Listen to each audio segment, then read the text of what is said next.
네, 오늘 뉴스인에서는 사드 고고도 미사일 방어 체계에 대해서 집중적으로 진단하고 해설하려고 합니다. 사드 작년 3월, 4월쯤에 한참 쟁점이 됐었습니다. 그때 많은 보도가 있었고 설명을 드렸습니다만은 지금 근 1년이 지나서 다시 쟁점이 되고 있는 것입니다. 저희가 자세한 해설 드리기 위해서 전문가 김대영 국방안보포럼 연구위원 초대했습니다. 어서 오십시오. 안녕하십니까. 네. 자, 우선 고고도 미사일 방어 체계, 높은 고도에서 미사일을 막는 체계라는 의미의 사드, 어떤 것인지 개념부터 좀 쉽게 자세히 좀 설명을 해 주십시오.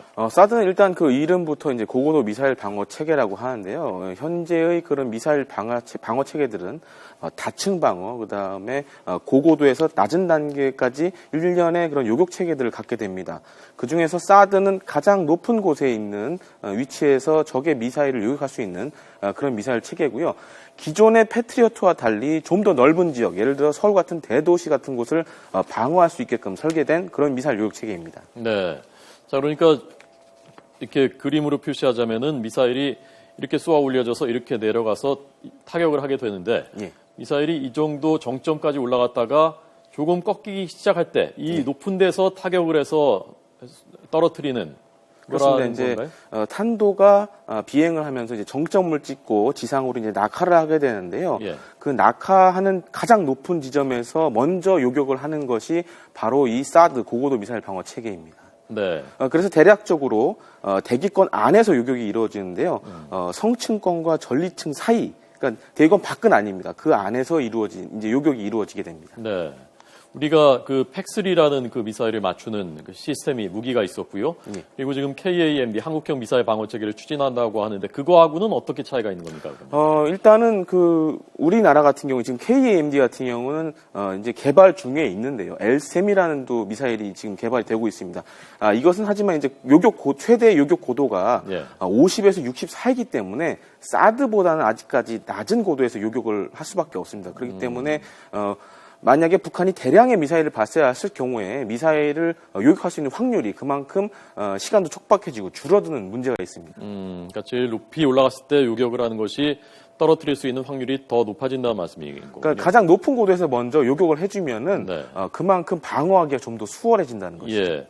자, 이 화면을 보면서 좀 더 설명을 해주시죠. 기본적으로 사드의 요격 시스템은 일단 예를 들어 이제 북한의 상황을 가정했을 때 예. 북한이 노동이나 스커드 미사일을 발사하면은 미국 같은 경우에는 우주 상공에 탄도미사일을 감지할 수 있는 인공위성을 가지고 있습니다. 예. 그렇기 때문에 그런 위성이 먼저 북한의 탄도미사일 발사를 확인을 하고 그 다음에 재빨리 이제 상황을 전파하게 됩니다. 예를 들어 이제 사드라든지 패트리어트에 이제 미사일이 발사됐다라는 경고를 주면은 이것이 이제 탐지로 들어가게 되고요. 특히 이제 사드의 ANTPY 레이더 같은 경우에는 최대 그러니까 이 포대하고 이 레이더가 한 세트군요. 묶여 예, 있는 그렇습니다. 거군요. 기본적으로 그래서 사드 요격 시스템이라고 하는 이유가 네.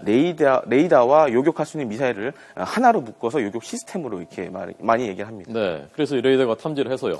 레이더가 탐지를 하게 되면은 예를 들어 이제 1000km 밖에서 이제 상승하는 미사일을 보게 되고요. 그다음에 600km 정도에서 이제 하강하는 미사일을 탐지하게 됩니다. 그러면은 사드 미사일의 발사를 명령하고요. 그다음에 사드 미사일이 올라가서 최대 150km 고도에서 미사일을 요격하게 됩니다. 150km요? 예, 그렇습니다. 지상에서 150km. 지상에서 고도 150km 상공. 그러니까 여기가 지금 그 150km 정도라는 말씀이시군요. 그러니까 지금 그 하강 단계로 보시면 돼요. 미사일이 이제 지상으로 떨어질 때쯤 그 예. 가장 높은 고도에서 요격을 하게 되는 겁니다. 예, 그러니까 요 정도 이렇게 하강을 그렇습니다. 하기 시작했을 때 여기가 지금 150km라는 예, 거고요. 그렇습니다. 네, 이 노동하고 스커드 미사일 차이가 뭔지를 좀 설명해 주시죠. 스커드 미사일 같은 경우는 북한이 가장 많이 가지고 있는 그런 탄도 미사일입니다. 네. 한 사거리는 300에서 500 정도로 지금 추정이 되고 있고요. 반면에 노동은 한 1000km에 육박하는 미사일로서 한반도뿐만 아니라 주변국인 일본이나 중국까지 공격할 수 있는 그런 좀 장거리의 미사일이라고 할 수 있습니다. 네, 그러니까 한반도 우리 쪽을 공격한다면 스커드 미사일을 사용할 가능성이 높은 거죠. 두 가지 다 사용은 가능한데요. 네. 예를 들어서 그 지난해 혹은 그 작년에 이제 노동 미사일 같은 경우에는 약간 변칙적으로 운용한 경우도 있습니다. 예를 들어 사거리가 1000km인데 발사 각도를 좀 다양하게 해서 600km로 줄여서 쏜 경우도 있거든요. 이럴 경우에 우리가 요격할 수 있는 시간이 매우 줄어든다는 그런 문제점이 있습니다. 네. 자, 그래서 그런 반론들이 있죠. 지금 노동 스커드 미사일의 그 재원을 비교하고 있는데요. 사거리가 노동이 더 길고 고도도 더 높고 그래서 자, 다시 이 화면으로 돌아오면요. 노동미사일처럼 이렇게 높이 올라가는, 그리고 궤적이 이렇게 상대적으로 긴 경우에는 사드가 가서 요격할 수가 있는데, 이 스커드 미사일, 특히 휴전선 근처에서 예를 들면 아주 근접한 곳에서 스커드 미사일을 쏘아 올리면, 사드가 실제로 떨어뜨릴 수가 없는 것 아니, 그럴 틈도 없는 것 아니냐. 그리고 또는 한참 더 내려온 다음에 타격을 하게 되면은, 특히 핵탄두를 싣고 있다면은, 우리 쪽에서 폭발을 하게 되면은, 우리 상공으로 그 핵물질이 그대로 또 피해를 입는 것 아니냐라는 그 의문들, 반론들이 있거든요. 거기에 대해서 어떻게 보십니까? 그러니까 사드는 지금 요격 고도가 최소 40에서 그다음에 최대 150입니다. 만약에 북한의 미사일이 그런 변칙적으로 운용됐을 경우에는 사실 1차적으로 요격은 가능하고요. 또 한 가지 이제 사드의 특징 중에 하나가 지금 그 요격이 가능하다는 건 사드가 아니라 다른 것으로도 요격할 수 있다. 그러니까 사드가 만약에 요격이 실패했을 경우에는 다음에는 이제 패트리어트로 넘어갑니다. 그래서 패트리어트에서 다시 한번 요격을 할 수 있거든요.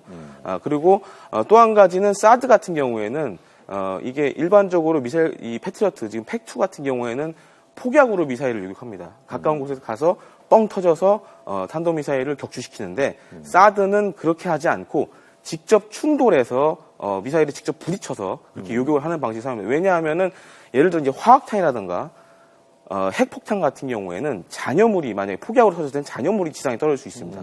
하지만 이제 직접 충돌해서 엄청난 운동 에너지로 부딪혔을 경우에는 사실상 이 탄두, 핵탄두라든가 화학탄두를 갈아버리기 때문에 가루화돼 버립니다. 그렇기 때문에 지상에 미친 영향이 그만큼 적다고 할 수 있습니다. 그럼 핵폭탄을 싣고 있지만 요격을 하면 그것이 그냥 가루가 공중에서 돼버린단 말이죠. 예, 그렇습니다. 이게 일종의 운동 에너지를 이용한 방식입니다. 폭발하는 게 아니고요. 예, 그렇습니다. 그래서 1대1로 부딪혀서 직접 충돌해서 아예 탄두 자체를 갈아버리기 때문에 그만큼 이제 지상에 피해가 없다고 할 수 있습니다. 예, 명중률이 90% 정도인 것으로 알려지고 있는 건가요? 예, 지금 한 12차례 사드 같은 경우에는 그런 시험 발사를 했었고 그 가운데 9차례 정도 이제 성공적으로 마무리가 됐습니다. 다만 이제 3차례 정도는 이제 기상 상황이나 이런 것 때문에 정상적으로 테스트가 수행되지 못한 그런 부분이 있었습니다. 예. 지금 중국이 강력하게 반발을 해왔지 않습니까? 그리고 예, 어제 박근혜 대통령이 사드 배치 검토까지만 얘기했는데도 당장 민감하게 반응했단 말입니다. 그게 주로 레이더 때문에 그렇다는 분석을 하는데 그 얘기가 맞는 겁니까? 일단 레이더도 그렇고요. 지금 중국의 입장에서는 이런 자기 이제 중국 주변 국가에 이런 첨단 무기가 들어온 거에 대해서 굉장히 불쾌하게 생각을 하고 있습니다. 싫고. 예, 그렇습니다. 그런 원인도 있고요. 하지만 이제 중국 레이더가 문제가 될 수 있긴 한데 중국 같은 경우에도 산둥반도라든가 아니면 북쪽 지역에 우리나 미국 쪽을 향해서 유사한 레이더를 사실 운용 중에 있습니다. 그렇기 때문에 그러한 논리는 좀 맞지는 않는 것 같습니다. 네. 그러니까 지금 그 사드가 만약에 도입된다면은 이쯤에 그 레이더가 있고 그렇게 되면은 탐지 거리가 600km, 1000km 어느 정도까지 탐지할 수 있는 거예요? 지금 이제 사드 레이더 같은 경우에는 두 가지 모드가 있습니다. 지금 사드 미사일 같은 데 사용하는 경우에는 이제 종말 단계 요격만 돼 있는 것인데요. 최대 사거리가 이제 1000km고 실제 요격에 들어갈 때는 600km로 이제 줄어들게 됩니다. 그리고 그 밖에 이제 전방 전개형이라고 해서 이제 미국의 MD와 연결된 레이더가 있는데요. 이 레이더는 2000km에 이제 해당됩니다. 하지만 이제 사드 미사일을 운용할 수 없다라는 그런 단점이 있고요. 현재 그 가까운 일본에도 이 전방 전개 레이더는 이제 배치가 되어 있는 상황입니다. 네. 그러니까 만약에 600km만 탐지하는 것이라고 하면은 중국의 그 우려 같은 것은 좀 지나친 것이라고 볼 수가 있겠고요. 좀 과장됐다고 할 수 있습니다. 본토까지는 미치지를 않을까요, 대부분. 근데 1000km라면 베이징이 들어가는 또 한 가지 문제가 사드 같은 경우에는 일반적으로 레이더는 이게 돌아가지 않습니까? 회전을 하는데 사드는 한 방향으로 고정해서 써야 됩니다. 사드 레이더는. 그렇군요. 그렇기 때문에 뭐 중국 전부를 볼 수는 없고요. 뭐 제한적으로나마 이렇게 중국 일부 지역을 볼 수는 있을 겁니다. 예. 게다가 중국은 이미 그 레이더들을 가지고서 우리 걸 다 보고 있는데 우리가 여기 설치해놓고 그걸 설령 본다고 하더라도 그걸 왜 문제 삼느냐라는 그 방어 논리가 가능한 거고요. 예, 그렇습니다. 네. 자, 그러면 사실은 중국이 진짜 두려워하는 것은 그 레이더도 레이더지만 그 사드라는 무기 자체가 있는 것을 그거 자체가 마땅치 않다라는 말씀이신데. 가장 큰 문제는 중국의 입장에서 봤을 때는 중국과 가장 가까운 한국이 자칫 이 사드를 이용해서 미사일 방어 체계에 미국이 추진하고 있는 이 미사일 방어 체계에 들어가려고 하는 것이 아니냐 약간 그런 의문을 가지고 있고요.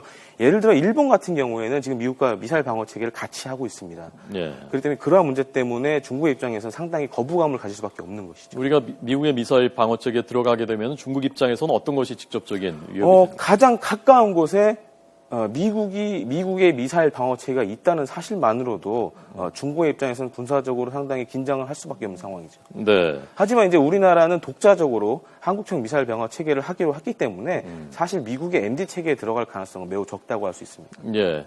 자, 마지막으로요. 그러면 그 사드가 만약에 배치된다면은 예산이 얼마 정도 드는 것이냐. 한 개 포대에 보통 1조 원에서 2조 원이라고 하는데 몇 개 포대를 배치해야 되는 것이냐. 그리고 누구 돈으로 하는 것이냐. 미군 예산으로 하는 것이냐. 우리 돈으로 하는 것이냐. 그게 명쾌하게 정리가 안 됐지 않습니까? 박사님의 견해는 어떻습니까? 일단은 이 말씀 먼저 드리겠습니다. 지금 예. 사드 같은 경우에는 한국 수출과 관련된 어떠한 승인도 미정부에서 하지 않았습니다. 그렇기 때문에 사실 정부에도 제약이 있고요. 만약에 이제 미사일이 정말 필요하다 그러면 이제 우리 정부에서 뭔가 그런 사업을 진행을 시키겠죠. 그러면은 더 많은 정보가 우리한테 공개가 될 예정이고요. 만약에 지금 위급한 상황이 발생했다. 북한이 만약에 미사일 발사를 준비한다거나 이랬을 경우에는 지난해 이제 을지 포커스 렌즈 훈련 때 네. 사실 이제 그 훈련을 하긴 했습니다. 미군이 사드를 유사시 한반도에 들어서 어떻게 운용할 것인가 그러한 훈련을 진행한 바가 있습니다. 그렇기 때문에 만약 그런 상황이 발생했을 경우에는 미 본토에서 사드가 직접 올 가능성도 있고요. 이 밖에 이제 우리나라가 구입하는 것도 하나의 방안이 될 수 있습니다. 하지만 가격은 사실 지금 추정치입니다. 2조에서 3조 정도 들 걸로 예상이 되는데 공개적으로 어떠한 정보가 지금 우리나라에 전달되지 않았기 때문에 예를 들어 이제 수출 승인이 나지 않았기 때문에 확실한 가격은 좀 더 지켜봐야 될 것으로 보여집니다. 네, 여기까지 듣겠습니다. 김대영 위원님 고맙습니다. 네.